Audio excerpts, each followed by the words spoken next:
This is the Powered Up Podcast, show 172. And so many of them just blew their own expectations out of the water.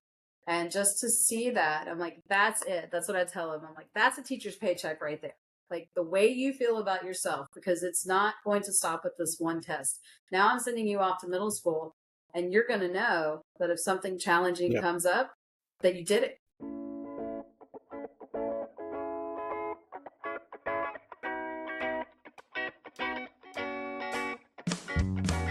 Welcome to a real-world education with insight and advice from teachers in the game, where current and former educators reveal what truly sets apart the great teachers and what it takes to make a positive impact on students. Whether you're in pre-service learning, new to the game, or a seasoned veteran, this is the show for you. You'll leave feeling inspired to take action because we are powering education by empowering you.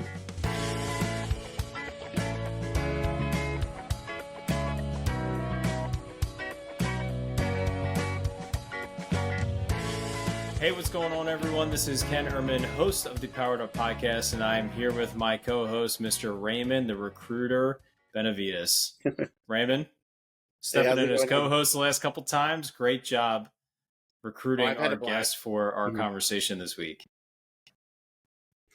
Oh, I missed that last part. What was it? Sorry. I said great job recruiting our guest for this week. Oh yeah. Shelley, she's amazing. Out of Irving, 2023 Texas Teacher of the Year. After she was when she was selected after me, I was surprised they even selected me with everything that she brings to the table.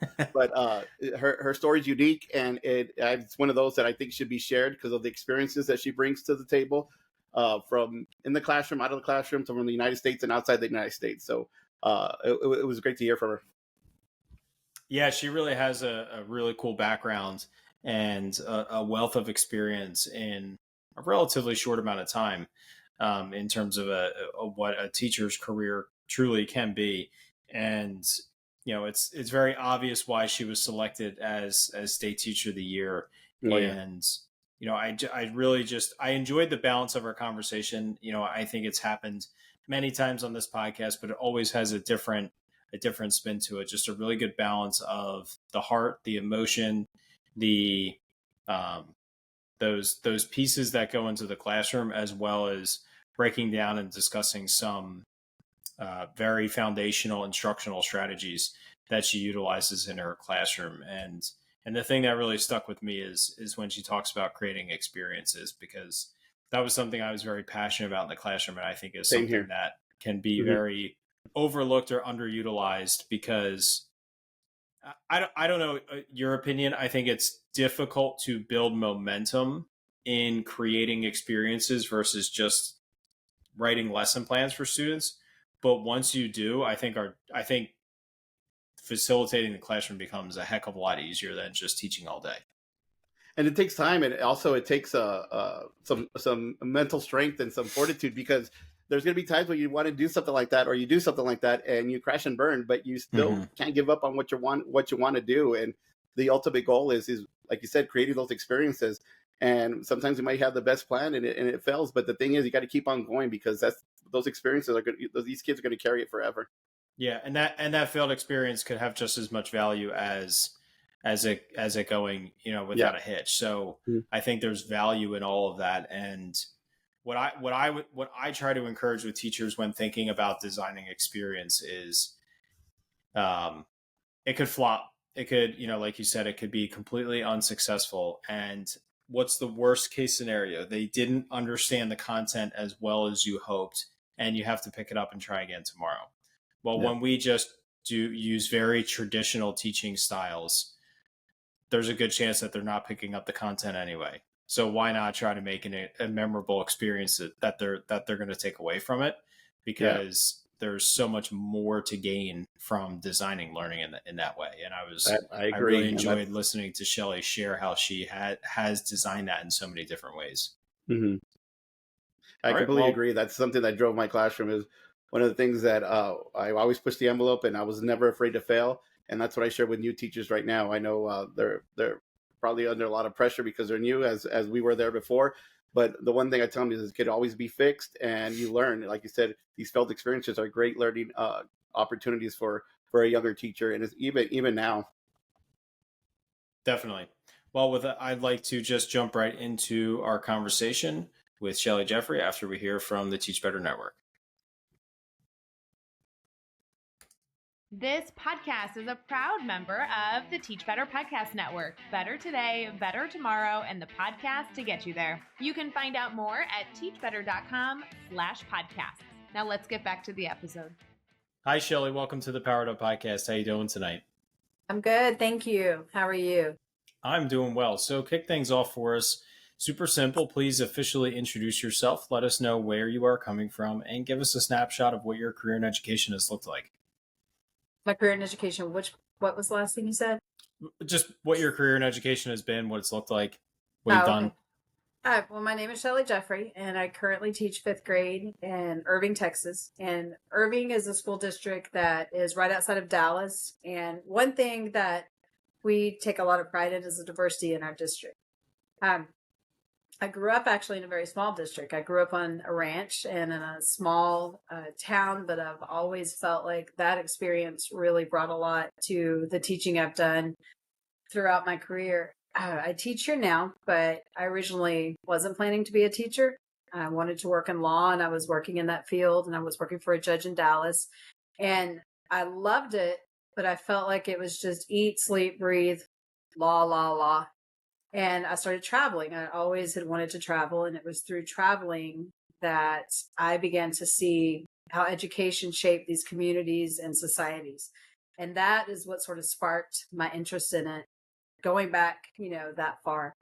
And so I came back and decided it was just kind of a follow my heart moment, because it didn't make sense in a lot of ways. I was really set on one path, and it didn't seem to make sense, but I trusted it.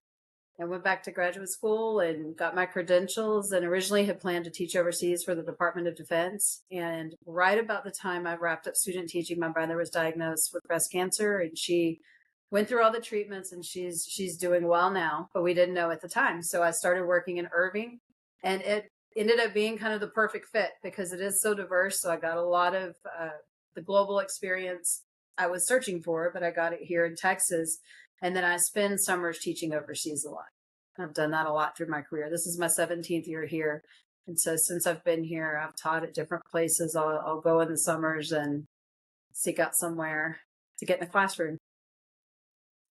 How do you feel your experiences in the summer teaching overseas, or just the other opportunities that you're seeking, has opened up your perspective to not only the difference that students and children can have, but also just, I'm sure you've worked with a large amount of colleagues, more than you would have if you only worked in the one school or the one district. And how do you think those experiences have opened up your perspectives to act or teach a little bit different in your classroom? I think the thing that jumps to my mind first and most strikingly is that the places I've worked outside of the country, the main one is a school called Made in the Streets. It's in Kenya, and it's sort of like the name sounds. It's for street kids. And these are kids who are so resourceful out of necessity. And so take materials over there. And I remember just the plastic bags. We packed a bunch of things in plastic bags, a lot of science materials to protect them just in the travel. And they took those and they made soccer balls. And I was like, oh my God, they're all engineers. And so what I saw a lot of places where I teach overseas is I'm working with kids who have so much less, but are so innovative. So then when I come back to the United States and, I have a classroom, but I've spent a lot of years writing curriculum as well.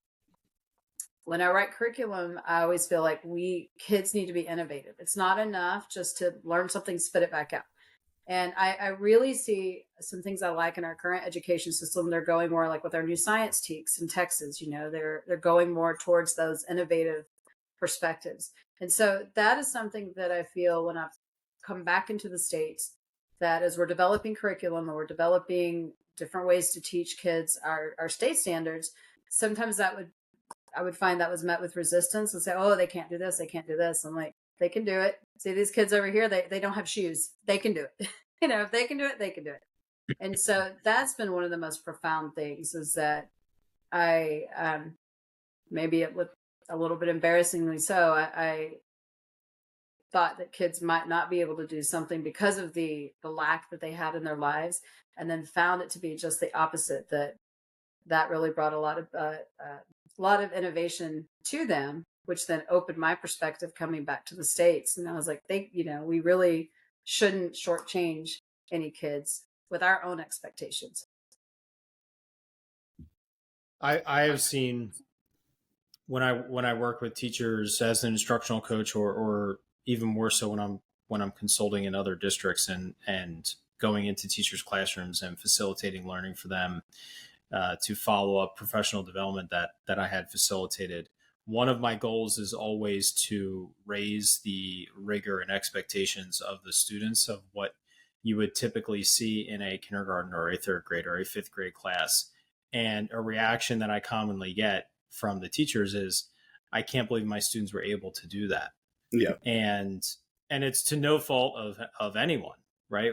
As teachers, we always want our students to succeed, and we always want our students to feel successful, and we always want to provide the appropriate amount of scaffolding and support so that they feel that way.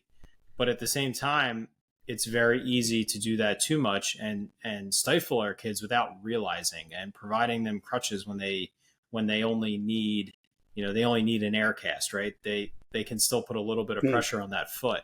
So, I love that you were able to draw that experience and that perspective and apply it to where you are now. Yes. I think there were several things that happened earlier on in my career that I'm really grateful for. I was actually just speaking about them one today. I was at a retirement party after school, and the teacher that I had worked with was there. And there was a student, she was a retired teacher that came in and tutored kids. And we'd worked so hard with this one little girl. And it came time for our state testing, and we knew she was going to give it her heart and soul. But we just knew how much she struggled, and everything we had done did not indicate that she would pass this test. And I know that's just one test, and that's just a piece of the whole plethora of, indications of child successful. But she did. And she did a self-portrait at the end of the year, and I still have it. I mean, this is, 17 years ago, but I still have that portrait. And the reason I have it is because it's a reminder to me that, as well-intentioned as we are, I think we do that in a way, just as our own reality sets as we go through, because we're always being asked for, make predictions, categorize this and that. And it's like, no, we have to be aware of that, because I've been guilty of it for sure. But that portrait is, something that's there. And the same student, I had her younger sister, it's a lot younger sister, but I had her younger sister 2 years ago. She's an accountant now. This was a math test that we were working so hard, and she struggled so much. And so I was telling this other teacher that was there this afternoon with me, I was like, can you believe that? Like we worked and worked and worked and worked. And we just thought, well, we've given it all we've got. And she rose to it and kept rising and kept rising. And so I think it's important that we are aware of that, because it's certainly not with any type of ill intention, but I think we do it as teachers sometimes, not meaning to put a ceiling on it, but it does in its own way. And you mentioned earlier about your classes also being very diverse. So I know as a teacher, you have to, find ways to meet up with that diversity in your classroom and meet the needs of all your students, and with their lived experiences as they come into the classroom. But how do you get your students to do the same in order to embrace that diversity that is in the classroom? How is it that for them to acknowledge each one of them is different, and each one of them brings a certain set of experiences, but as a whole, as a class, what do you do to make it one classroom? In all honesty, I think this is easier with kids than adults. I really do. I feel like as adults go through life, they have different walls put up for different reasons, different defenses. I've actually always found this easier with kids. And I think it goes back to a lot of simplicity. I think, like, to be really honest, I have these two kids now, and they are, one kid came in later, and they are just like this. And so to sit down and let's talk about our feelings and all that didn't work at all. You know what worked? Uno worked. Now they're buddies. And so I really do. I think it's a lot of just finding very organic ways for you kind of build this community in your classroom, and then you sort of unofficially, sometimes you kind of lead the tie-ins where you help kids figure out what they have in common. The kids will figure out pretty quickly that they have, especially now, video games or different cultural things they like as far as movies or music. So they find those connections. And then you start, once they've relaxed a little and kind of open this up, then you start finding connections between things that are important to them in their homes, their languages, I love that I work at a school where we have a lot of Spanish speaking students, but not everybody. And then now I have students that speak other language. It's predominantly Spanish speaking students, but I do have some students that speak other languages. I wouldn't say I'm 100% fluent in Spanish, but I speak Spanish. And so even just that connection, and I don't tell them, I just wait. And then all of a sudden I'll wait till not like the first day or second day, but then I'll just throw out some Spanish to them. And they obviously look at me like, wait, what? And so I think one of the best ways is just to kind of, like I said, just kind of organically let those ties get made, even though you nurture it. And then they're kids. So different ways through play. Soccer's pretty universal, no matter where. I found that one. And the small town where I grew up, we didn't really have soccer. But my husband is a huge soccer fan, and he's Moroccan. So last year when Morocco was doing so well in the World Cup, that like upped my cool factor big time in my classroom. And so kids were constantly wanting to come to talk to me and then each other. And then they all started learning about Morocco just simply because they knew my husband was from Morocco and Morocco was killing it in the World Cup, So I think, like I said, I really do. I think that kids, it's easier with that because they'll find they're not overthinking it in the same way I think people tend to do as we get older. I love that. What comparison do you see, Raymond, hearing what Shelley said to what you're doing as an administrator right now, working a little bit more with adults versus kids and in building and maintaining those relationships across the staff versus across the classroom? You know what? I was great with kids. I was successful in the classroom. So I never really ventured outside of my class, whether it was planned meetings. But now that I'm dealing a lot more with adults, I had to reframe my mindset and the way I approach things. Like Shelley just said, when you're dealing with kids, you can keep it in a simplistic way because that's the way their mind thinks. Now, when you start working with adults, you have all these different perspectives, and you have other things that adults bring in with their experiences and their convictions and so forth. And it's made it was difficult at first, but now I'm starting to polish it up a little bit. And it's just, I didn't want to lose myself also in that. Like, one of the things I love the most is when I was in the classroom is creating relationships and creating authentic relationships. Whether we connected or we weren't really connected, I always found a way to find that connection. And that's what I'm trying to do with adults now as well, is especially with our teachers and especially with district personnel, is finding ways to make that connection with each one of them, but also to make an authentic connection in order to just be true to who I am. That's kind of what I've been doing lately. And I know I still got to polish it up, and it's only I've only been in at it, 8 months, 9 months. And I know I still have a lot more room to grow, but I know that it's different, and as Shelley once said, and I'll repeat again, it's the simplistic mindset that kids have, and communicating with them. You show them that you care, they're gonna do whatever you want them to do. Adults is a little bit harder, but if you show that you want to make an effort to make that connection, I've seen adults do the same. But it's just a matter of changing my mindset or my the way I look at things, the way I frame things when either praising somebody and also with dealing with problems. Yeah, and I think you both hit on something really key, and Raymond, you said it a couple times, is authentic, and just being yourself and doing it in a way committed to forming those relationships and those ties. And as an interim building leader right now, I see the same thing. And like you said, forming those relationships with kids was always very easy for me. It's always come naturally. And, one of my biggest fears is going to social events where I hardly know anybody and I have to make small talk. That is like torture for me. And so stepping into a building where I didn't know many of the teachers at all, even though it was in a district I worked in. I definitely had to step out of my comfort zone to quickly form relationships with the staff.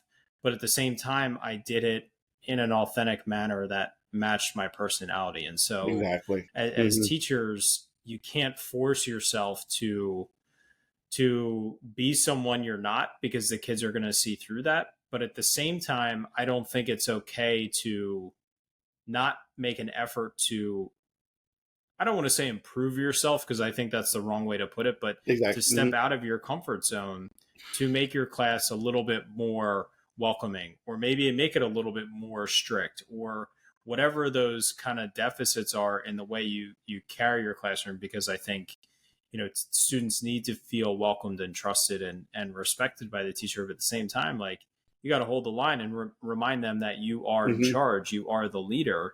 And I think regardless of who you're working with in education, you're working with people. Same with parents, right? It's all the same with parents. It's just the way you navigate that might be a little bit different. But when it comes from a point of authenticity, I think that's what's most key. I agree. Recently, I can't remember where exactly, but it was a podcast of some type, and let's just pretend it was another episode of this It podcast. probably was. It might have been, but it was talking about how people just pick up, sort of. I hate not to sound all hokey, but just kind of the energy of the environment, and that genuineness is the most powerful thing that people use. I think we all do, even if we're not articulating it. We do understand when somebody's genuine and when they're not. I remember when I was in college, I worked in restaurants and I bartended and everything. And I would always know, like, there were nights or evenings when I would go to work and I was overwhelmed with school and I had so much going on, and I would smile and I would do all the things. And other nights I might have made more mistakes, but I genuinely was in this great mood and I was just relaxed. And I noticed that even when I was 18, 19, 20 years old, 21, I would notice that my tips were different based on that genuine energy. And so I try to do things to intentionally cultivate that with myself. And then I also think that sense of value, I think regardless of anybody's age, human beings like to feel valued. Exactly. They matter. And that is a simple way to say it. But I think it's powerful in that simplicity. And just like you're saying, whether it's a student, whether it's an adult, which I've always thought being an administrator would be a lot more challenging in that perspective. Because I feel like a kid will kind of hit it and then, okay, go on with it and everything's fine. And adults will hang on to it and keep thinking about it. And, I think that can be a little trickier.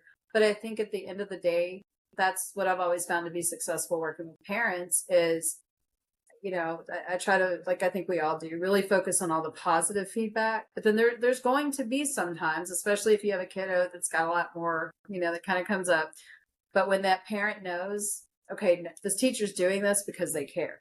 But it takes investment to get there. Yes. You can't just start off like that. It takes investment and time to do that. But that's the word that I always think to myself. I've done this for years is what action or what thing can I do to make that kid, to make that family? Because I think you have to go to the family too, to make them feel valued. And then I found it goes much better when I've gained that. Where does that authenticity and that genuine care allow you to recover from situations where maybe you weren't perfect? And so what I mean by that is I can remember a time I had something going on in school today that I wanted to remind a couple teachers about. And it made me remember a time where at the end of the year, there's student relationships become difficult. There's some kids that are just tired of being in the same class with each other and they need that summer break. And it ultimately falls on the teacher to kind of navigate those last couple of weeks to, hold those relationships together where students are butting heads all year. Right. And I remember when I was working with the teacher today, I remembered a time where I had it was a struggle the whole year. And I slipped up at the end of the year. We were doing something fun as a class and it turned into the two students blowing up at each other. And it ultimately fell on me. And I had to call and apologize to the parents because I slipped up in keeping them separated. And just today, I was reflecting as I was mowing the lawn on a conversation I had with a student. And I think I was a little too hard on this fifth grader today. And tomorrow I'm going to call him back to the office and apologize to him because I don't think I treated him as fairly as I should have. And so, how do you allow those authentic moments? How do you allow them to recover from situations where perhaps you reflect and realize that you didn't do as well as you could have? Well, I think to start in with a heavy investment of building that value, I think that's a cushion, right? Because we all make mistakes as humans. And I feel like even like if I'm teaching math, I've even done this where I will intentionally make a mistake because then it allows kids to make a mistake. And I really think it's, I mean, obviously as adults, we try not to do that. We want to be the best models and the best role models we can, but we're also human. And that means I tell my students, your teachers are not robots. We have hearts. We have, we have life struggles too. And we were talking about the importance of being kind to people. And I think it goes back to, on that same line, giving grace. And I think kids need to also see that model that we all can slip up, but it's not hopeless at that point.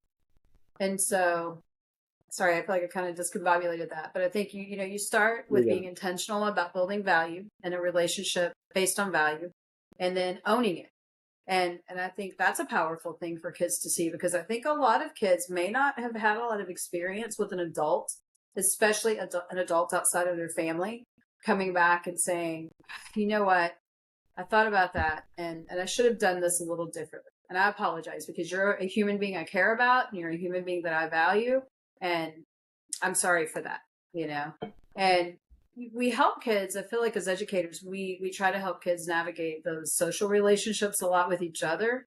But I think that's a very powerful thing for a kid to see when an adult in their life comes back and owns a mistake, and you cover it, and you what is it called? Restorative circles. I know there's all different ways you can go about it, but it doesn't have to even be that expansive. Just owning it, apologizing for it, meaning that, and kind of, it gives them an opportunity to extend grace, which I think that's a life skill as well. Because, sometimes you meet people that have usually they've been through a lot of really hard things in life. And I know the kids I've worked with in Kenya, they've been through they've been homeless. So they are quick to be very defensive, and it takes a while to break down through that. But I just think it's that kind of back and forth. But I think as the adults, sometimes we think it's our responsibility to extend the grace because they're kids and they're going to mess up. Yeah. But they need that opportunity as well. And I think it provides that. And I love that. It's a few things that I had in my classroom. One of them was, of course, I wanted my kids to walk. They could walk away. If they walked away knowing about DNA, because I taught biology my whole career, or DNA replication, that was fine. But the one thing I always wanted them to walk away with is knowing that I cared about them, that I truly, truly cared about them. And the other one was part in doing that authenticity was. I always spoke about it, and I still talk about it now, is showing students that you're human. Just enough to show them that you are human, that we do have problems at home. We do have problems raising our own kids. We do have problems at work. And it's just enough, just share enough to show that you're still human, but that those lessons that you share with them, all those conversations, in order to create these relationships, go a long way. These kids, like you said, learn from those conversations and learn from the adult modeling these social skills, these life skills. And I've been a firm believer in that, and I still do now that I'm an administrator working with adults. Is I'm quick to own up to my mistake, and not only that, if I fall short being a person I want to be, I'm quick to apologize as well. And I know that I want them to know that I'm trying my best. And that, I'm never going to stop learning. I'm never going to stop trying to create these relationships, but not only create the relationship, is keep them. So Shelley, tell us a little bit more about your class instructionally.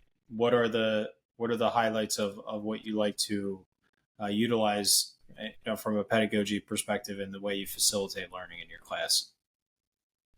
There's several things I would say throughout my life that have influenced that. And one of the biggest for me that I've brought into my classroom time and time again, when I was growing up, I had an aunt and uncle that were firm believers after we were past a certain young age, that when it came to holidays or birthdays, Christmas, whatever, they didn't give us gifts because they felt like if you would give you a gift in 6 months, you're a kid, you won't remember what it is. So they gave us experiences.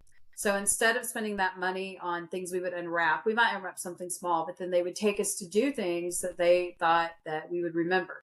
And it did exactly that. So when I approach what I need to teach, I always have that in my mind.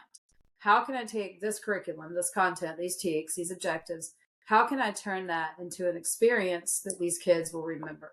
And that it's fun as a teacher, because we have, you guys know, we have so many things we have to do that are, you have all these different metrics you have to meet. But I love the creativity that brings. And so some of the things that jump to mind is we needed to learn moon phases, and we had been prepping for state testing and all this, and they were tired of it. I was tired of it. We were all kind of tired of all those little things. So we had a moon festival. And this was really because I was tired. I was tired of questions. I was tired of all of that. So I was like, what can we do that's fun? And so we just went through and created this whole moon festival, and it was moon phases. So we had moon face painting, and we had different moon themed snacks, and we had like a thing where they could make necklaces, and the part of the necklace here was a little mirror.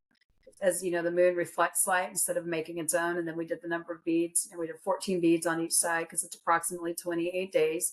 I put on all kinds of moon music, and it was so funny because the kids love Frank Sinatra. Like I just made this kind of playlist of moon songs, and it was so cute. I had one little boy, I could still see his face, and he was like, I just love this music from the 80s. And I was like, oh, a little older than that. But I've had kids that return, and it became a thing that when they were in my class that there was a moon festival every year. And so kids coming up were excited about, when's our moon festival? I did 1 year, I teach math, and I've taught everything, but predominantly math and science. And so I took kind of a mixture of math and a lot of science concepts, and it was the holidays. And I had several students, few students in my class that they didn't observe Christmas. They didn't celebrate Christmas. So I contacted their families, and I said, I want to fully respect what you're comfortable with. If I have a winter dinner, is that okay? And I'll tell you everything I'm planning to do, and I'm going to tie the curriculum in it. And so I went to these really upscale restaurants in Dallas, and they were all for it. So they loaned me out all these like crisp white tablecloths and all the place settings. So we learned about, I know when the state teachers went to the state dinner this year that I saw some people post where they learned about the forks and all the, wow. So we did that. We set up the full thing. We had courses. There was a local grocery store. They had all these huge snowflake balloons. And they were, how expensive those are. So I just went to the manager and I said, can I just borrow these? I need like 10, it's a couple $100 worth of balloons. I'll bring them back. And if anything happens, I'll pay for it. And I explained why. He got all into it. So then he not only just donated the balloons, he said, just give them to your kids. He donated tons of food too. So it turned into just trying to take this, curriculum that I felt like was getting a little bit boring for them. Okay, how can we take that and turn it into like just a memorable experience? And then it just turned into such a fun thing because people in the community wanted to know about it once they had donated things to help. And then staff members all got involved, and we went through like the etiquette of it, and the students were into that. And so as far as how I approach things, how do I take this curriculum and turn it into a memory that kids remember, is something fun, because we know the science of when you're having fun, when you're happy, you learn better. So it works. They remember things more that way. And the other thing I think is really important is, to be honest, this was something I learned from listening to friends. So when I had friends that were successful in their fields, and I knew their family history, and I knew that maybe they were the first in their family to go to college or to pursue anything, in that pathway, I said, what was it? What was it that made you think as you were growing up that was possible for you? And consistently the answer was, I saw people who looked like me doing this. So I'm like, okay. So of course, COVID changed that landscape a little bit, but for years, that's what I would do, is I would go out into the field. And I think now there's such a huge opportunity to connect industry to classrooms.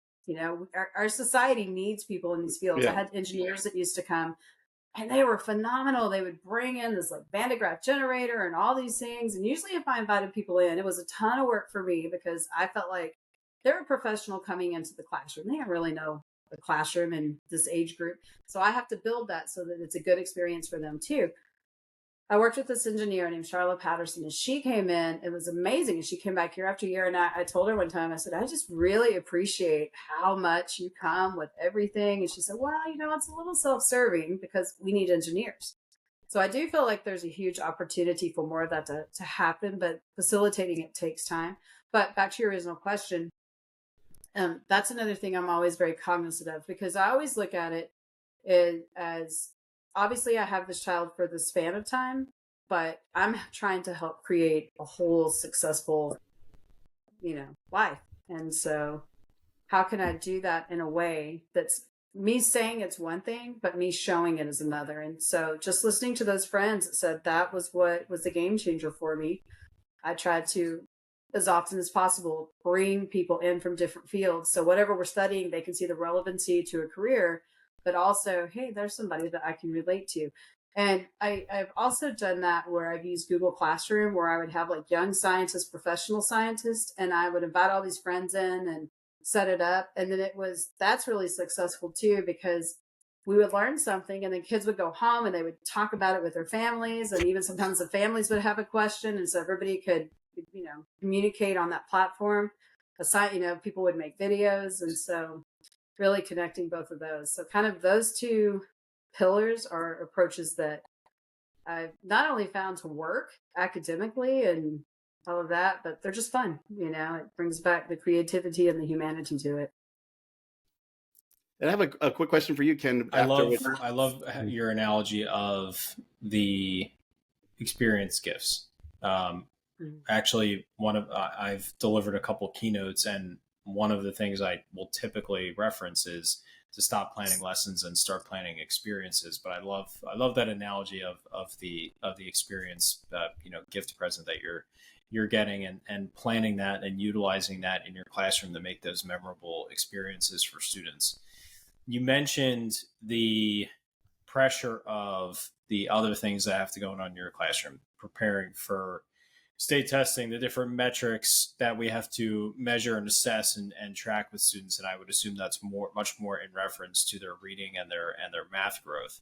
So how do you balance the desire and the realization that these experiences are truly what's going to make a lifelong impact for your students with the responsibilities that you have as a professional that your district expects you to uphold?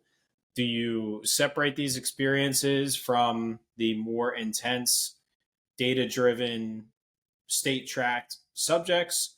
Or is it, a lot of times I'll see that teachers will utilize science and social studies for those things, but not do it too much in reading and math, or other times they'll do it everywhere, or they'll do it a lot in one subject and a little bit in another. So how do you maintain that balance to do best by your students, but also the professional responsibility you have? What I noticed early in my career, is that they have to have the experience and they have to connect it to the way the assessment looks. I would spend a lot of time typing up these cute little questions and challenges, and I would change the font and add all these pictures. And I saw that even just changing the font would not be the same as just what is it going to look like on the test, which sounds dry, but I like to tie them both together. So I teach math and science, which at fifth grade, they take a state test for both. So, and the reading, of course, ties into everything. So what I have found to be the most successful is as we have science labs or these different experiences, a component of that, and it's consistent, is I'll have questions on cards, and I might do it as, okay, like, the challenge question for dinner or whatever, tie it into whatever the experience is. But it's a test question.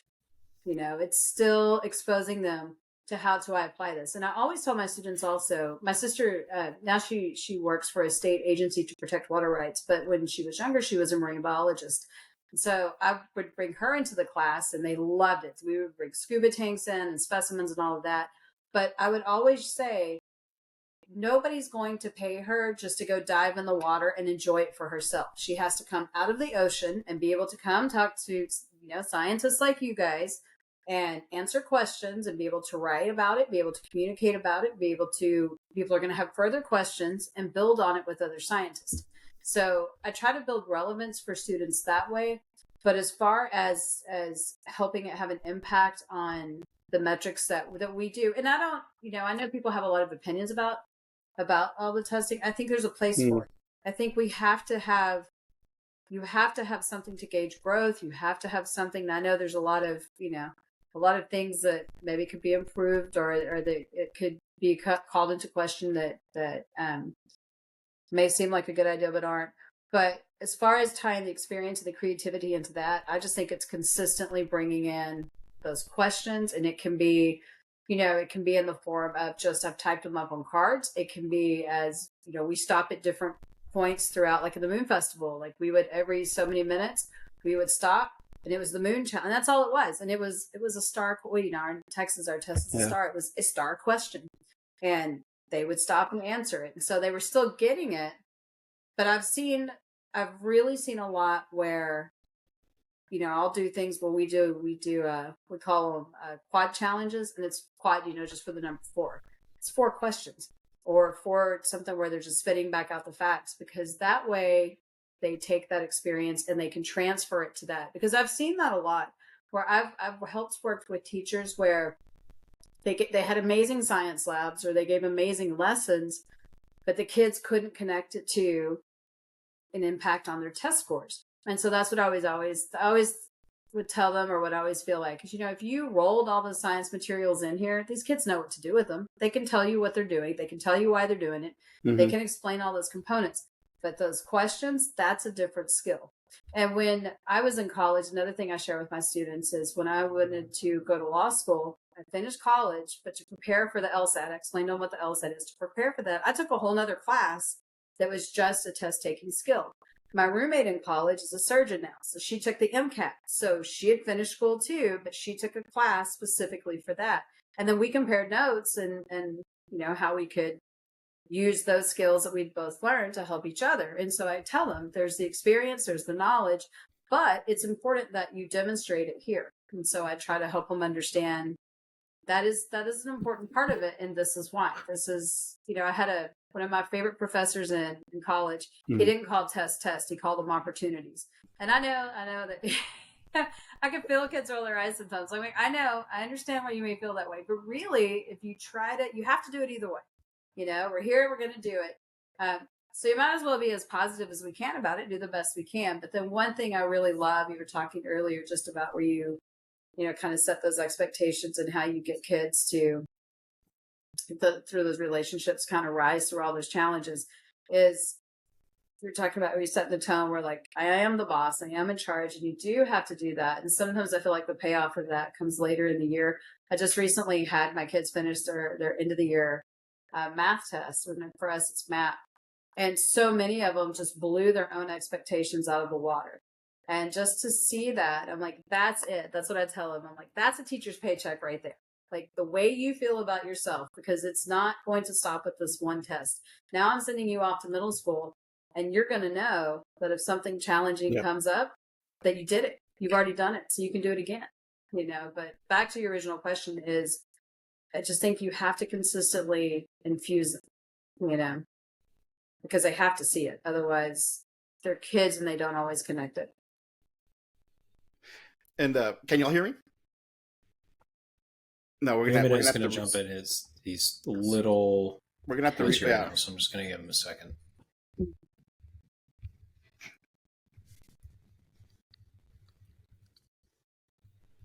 Ken, are you in Texas or are you... I'm in Pennsylvania. Pennsylvania? Okay. Yeah, I'm Texas allergies right now. You guys have allergies down there? My husband couldn't figure it out. He's been here about 6 years now. When he first got here, he's like, what's happening to me? I'm like, no, we're famous for it here. What is it? Is it heavy pollen? When it rains, anytime it rains, then, so I'm trying not to touch my eyes. Aaron! All right. Just We've let solved all me. the education crisis. So a quick question, Shelley. I know you were mentioning working with other teachers. So where you're at now, how do you help these younger teachers that are coming into the profession, especially because with the teacher shortage and the turnover that we're having in some places? How do you foster that growth? Being an experienced teacher, and especially with all the experiences that you have here in the States and outside of the States, how do you use that to help other teachers grow in their pedagogy? Well, I think just like we were talking about with kids and other adults, you go back to building a relationship of trust to start with. You have to have, we know, because we've all been in education, it can be very overwhelming, extremely challenging, and you can have a great day and the next day it feels like you fall off a cliff. And that's all normal, and it will all be okay again. And it's the collective thing. And I think when teachers are new, they don't yet know that. I had phenomenal teachers when I started as a first year teacher.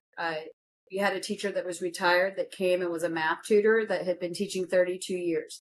And I feel that she taught me so much about being the type of person I hope to be now for newer teachers, and that she was this person that I never, you're so nervous about messing up and you want to do such a great job.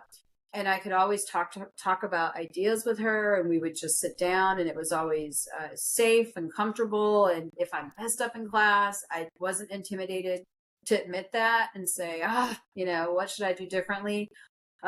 She honored any ideas I have, because some of, there's such greatness that comes with experience in the classroom.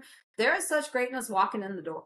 I love the fire and the energy and the fresh ideas of new teachers. And so, it's absolutely, I think we should do better with compensation for experience and education. Mm-hmm. But I think we have some amazing, amazing talent that comes right out of the gate, And so I had such a great experience with that. It's somebody that kind of provided both. So I really tried to be that, as well. And then it just takes a lot of encouragement, I think, because I remember when I was newer, I would feel confident and then shaky, and then Mm-hmm. shaky and shaky, and then confident again, and then shaky and shaky. And I'll never forget the way it would feel when these kind of education giants with experience, they're like, good job. It's little, but it means a lot when you're feeling, trying to kind of get your sea legs under you. And so just trying to be that, trying Awesome. to not just be that on an emotional level, because I think that's such a component to this work. But also as far as just what works, what helps, there's a lot. I was, it's probably not the most positive story. I was student teaching, and I had taught, it was multiplying and dividing with decimals, or with converting in the metric system. And so Mm-hmm. I taught, and they were doing okay. And then, and I'm embarrassed to admit this now, but then my mentor teacher jumped back up there, didn't say a thing, let me teach it like this for a few days. And then was like, oh, you just do this. And I thought, why did you not show me that? Why did you let me mislead these children for 2 days? You could have shown me that. So I always try to share everything that I know that will help them be successful, because that was the only time I can really think that somebody did that. But I remember it, 20 years later, I still remember, like, why didn't you show me that?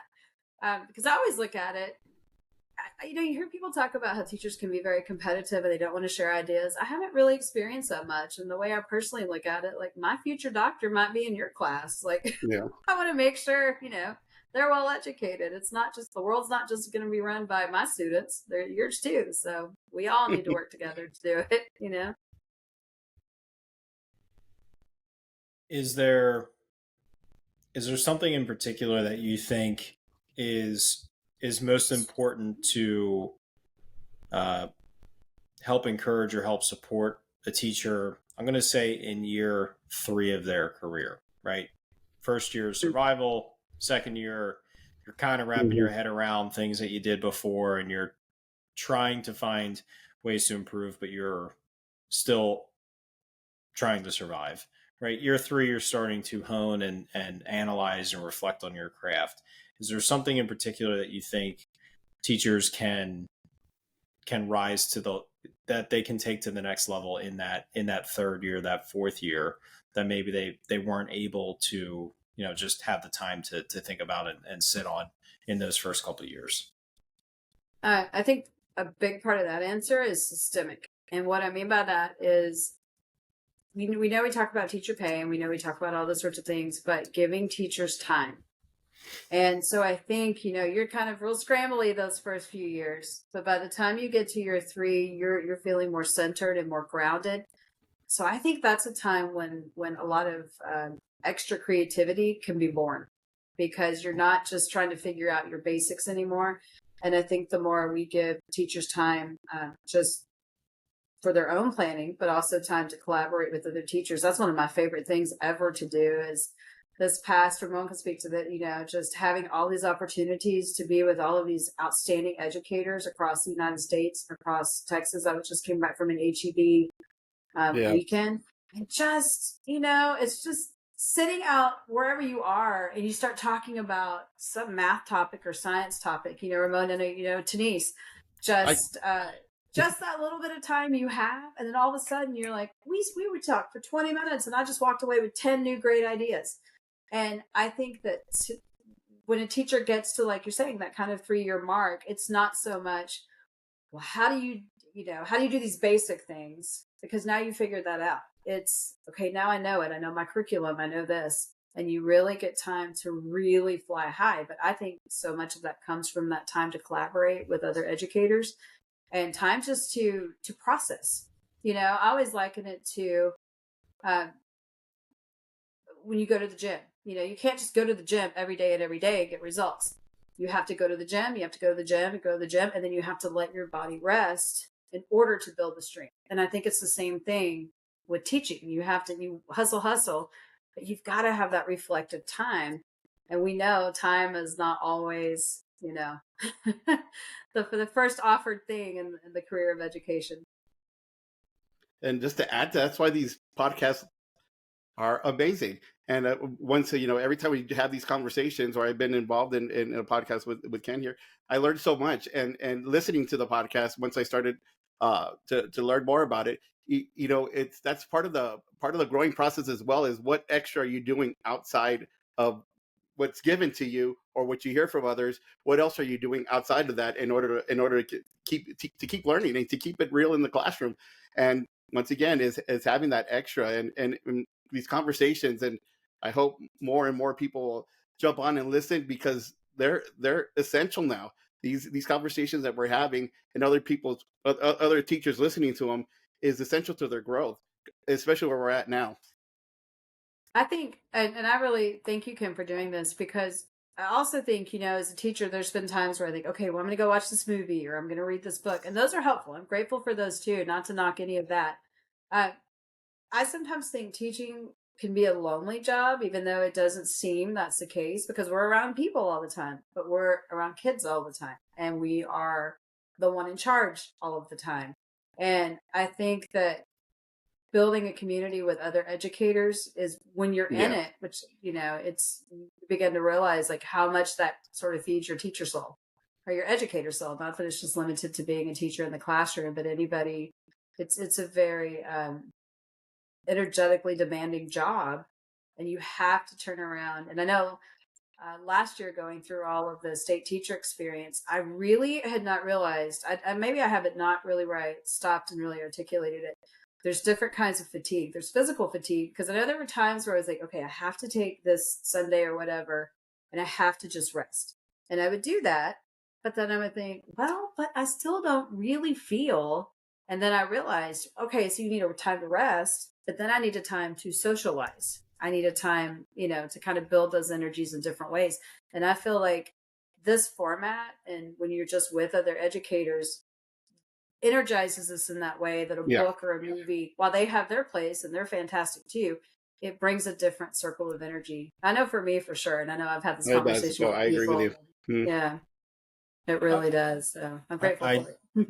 I definitely think it does. And I think it's all about trying to be aware of what you need, because sometimes you do just need to rest or sleep, or, or you do need to have that social time, whatever that is, but just being aware. And I do think, especially for educators, it's an emotionally demanding business. And sometimes the emotional recharge you need is the positivity or the honest conversation of other educators, right? When you go to conferences, that energy is hopefully there and is hopefully re-energizing you, and you're probably sleeping less than you would at home because, well, for two reasons. One, teachers that have families or have dogs or whatever, they're away from them and they're socializing, and maybe there's a bar that's in the lobby as well, and teachers are out having fun, but they're also socializing with other educators, and 90% of the conversations going on at the watering hole are all about classrooms anyway, right? So it's just it's that different type of energy going on to help you feel re-impassioned and invigorated for your classroom or in whatever capacity you work with students. So on the note of energizing conversations, I want to cut this energizing conversation off soon just because of our time, just to be aware of that. So I'm going to jump into our exit ticket, which are these same 4 questions we ask every guest every week. Question number 1 for you. What is the best thing a teacher can do to make a student's school experience better? I think if that student leaves knowing there was an adult that was their cheerleader and was their genuine, hype person, that, I have kids that I run into. I've been here a long time now in my community, and I'll run into kids all the time. And there's little things that I didn't necessarily remember doing, or that I realized had such an impact. And I'll have had that kid over 10 years ago, and they'll say, "You said this to me one time." Mm-hmm. And so it doesn't always have to be a huge, overture of an action, but as often as you can pour into that kid in those positive ways, and that kid leaves knowing, because it really is, I probably can't quote the exact thing of the Maya Angelou. I think, it's how you make people feel. And so, Of course, we need all of the metrics met and all the academics, but it really is that there is a kid that was in your care, that they leave knowing that somebody's truly cheering for their success. Yeah. Love it. So next question. What is the best advice you ever received from a colleague, supervisor, or a student? Oh, okay. The best advice. I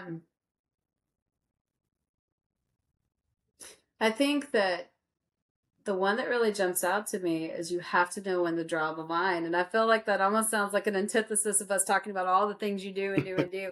But I really think that that's true, because I think, obviously it was because I was staying late. It was when I was a new teacher, and I was in the last class down the hallway by the door to the parking lot. And some of those experienced teachers would walk out and they would say, you need to go home. You need to go home. And it was true. And they said, there's always more to do. There's always more to do. You have to know, you have to stop. And I really took that to heart. I've always kind of, I ask students, I know you guys do too, like I'll ask this of students. I'll say, I'm an adult that cares about you. So when I tell you to do this thing, like I'm asking you to do this math practice or to do this, or I'm telling you like, hey, if you'll approach this behavior, this dealing with this other kid like this will help you. And I'm somebody that cares about you. I want good for you. I trusted that. I trusted that the one specific teacher that told me that. And I began to realize, that really is important that we stop and take care of ourselves. And I know that gets said a lot, self-care, to where everybody's kind of like, okay, against with the self-care. But it really, whatever that looks like, I think it's different for everybody, or can be. And that really is important because it allows you to come back with more joy. Awesome. So next question. We know the school year comes in waves. You have your ups and downs, and especially now as we're coming towards the end of the year and we're just trying to survive. So what is something that every educator needs to hear to power up in that moment of struggle? That even on your hardest day, you're making a difference. Even on the day where you feel defeated, some of those Murphy Law days, there is still a kid that has struggles that you don't see and you may never see, but your effort on that day is still changing somebody's life. I really believe that. I really, truly believe that. I love that. And everyone really does need to hear that. So it's easy to fall into facilitating a repetitive classroom. What separates the teachers who are the ones constantly seeking to change, innovate, and adopt new teaching strategies? Can you say that one more time? Sure. Okay. It's easy to fall into facilitating a repetitive classroom. What do you think separates the teachers who are the ones constantly seeking to change, innovate, and adopt new teaching strategies? Well, I think that, we say as teachers, we're lifelong learners, and we probably mean it a lot of times when we say it, but we get overwhelmed with our own life, and everybody, has aging parents or their own families or whatever the case may be. But I really believe there's a component of truly embracing that and really finding that love of learning so that when new things come out, and I feel like I'm kind of at that cusp of there's so much technology coming out now that you can kind of go one of two ways. You can say, oh, okay, well, my ways work, but they don't really. You have to keep up with what's relevant and what's new. And I think just having that, really truly embracing that you are a lifelong learner and that you may have done something great for 10 years or 3 years or 5 years or whatever it is. It's really exciting, all of the new things that are available to us. It's really, I don't know. I see all the things and I learn from kids all the time. We get computer things out and they're so chop, chop, chop with it. But I think you have to be open to that and also look at what your kids like. I think it can also be easy to think, well, this is what I know. This is what I did. Because it's not just what I've been doing. It's what my teachers did. We all carry all of that with us from the word go. But I think it's a combination of trying to be excited about it and not intimidated by it and trying to be excited about the possibilities of it versus being overwhelmed by it. And then just pay attention to your kids. The happier they are, the easier your job is, really.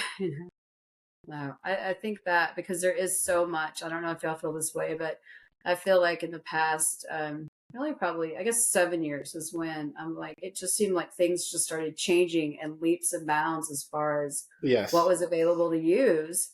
But I don't know, I kind of love it too. Yep. And I agree.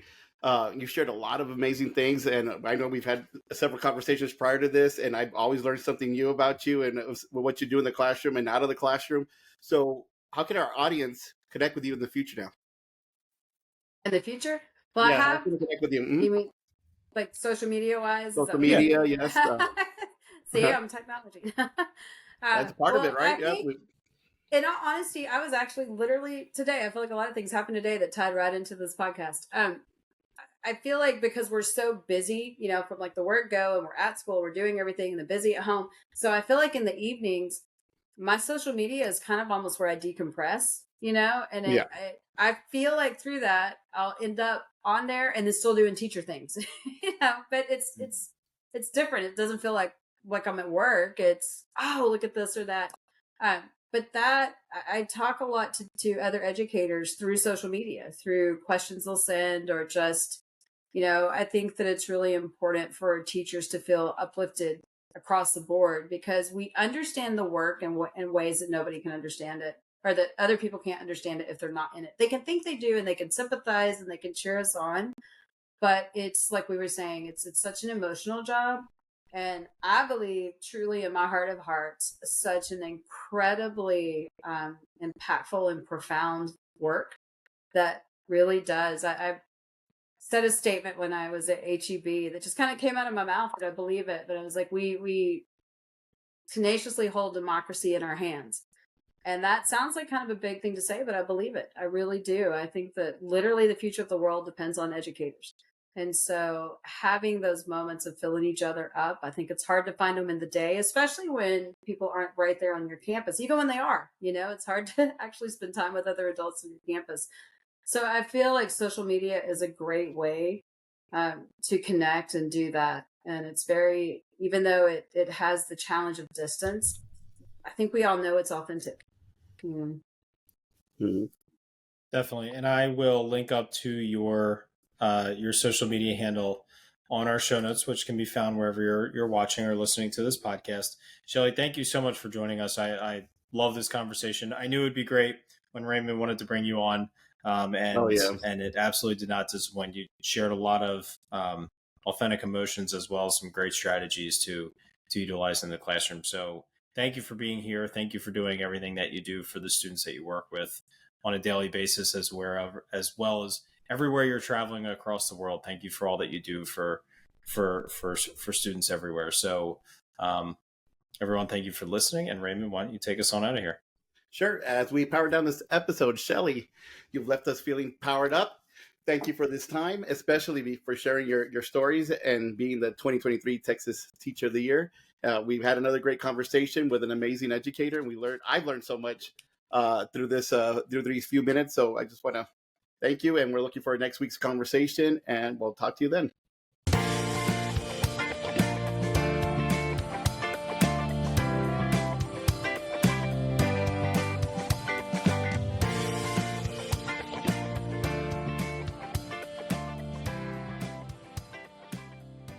Thank you so much for listening to this podcast. If you haven't already, please subscribe on whichever platform you're listening to or watching us on YouTube.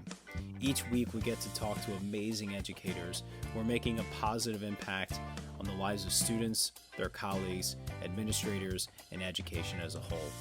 It's been such a privilege every week to be able to talk to these incredible individuals, learn from them, grow with them, and better myself and all of education through these conversations. If you haven't already, please consider sharing this with a colleague, someone who can benefit and be powered up from the experience of listening to these incredible conversations. Because of Powered Up, we are powering education by empowering you.